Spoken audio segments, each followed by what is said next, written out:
L'info écho avec Capital. L'info pratique Capital, vous êtes actuellement à la recherche d'un nouvel emploi. Avant de vous lancer, voici une sélection de métiers dits d'avenir qui devraient le plus recruter en 2020. Dans cette liste dressée par LinkedIn, on a bien sûr des métiers du secteur informatique comme community manager ou spécialiste en cybersécurité, mais également la profession d'agent immobilier. Pour mettre toutes les chances de votre côté, le réseau social professionnel précise aussi dans quelle ville et dans quel secteur retrouver ces métiers d'avenir.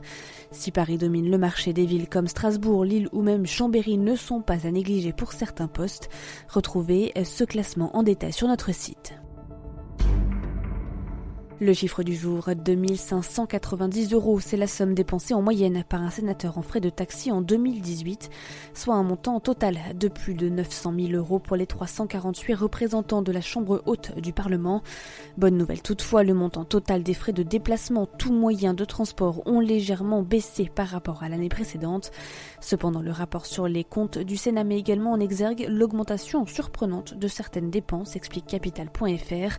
Ainsi, les frais de représentation de Gérard Larcher, le président du Sénat, ont par exemple augmenté de 48% en 2017 et 2018 pour atteindre 376 133 €.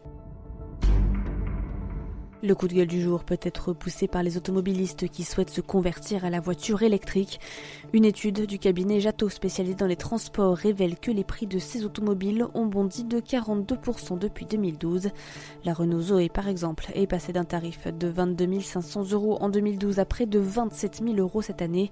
Si les performances de ces véhicules se sont améliorées, cette augmentation n'est pas négligeable pour le client. Une hausse qui s'explique notamment par l'offre des constructeurs qui proposent des modèles haut de gamme, mais peu d'entrée de gamme. Au final, acheter une voiture électrique reste actuellement bien plus cher qu'une voiture thermique équivalente.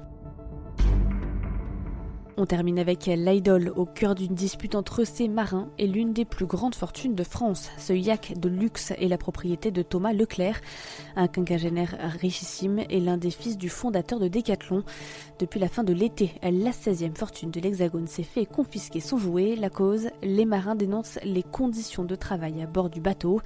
Selon des documents consultés par France Info, l'équipage d'origine philippine pouvait travailler jusqu'à 105 heures par semaine, sans aucun jour de repos, le tout pour un salaire de 1250 € par mois, soit 3,40 € de l'heure. Le capitaine de l'Idol et son équipage réclament 2,2 millions d'euros à la société propriétaire du bateau. Une audience doit se tenir le 20 décembre prochain. C'était l'info écho avec Capital.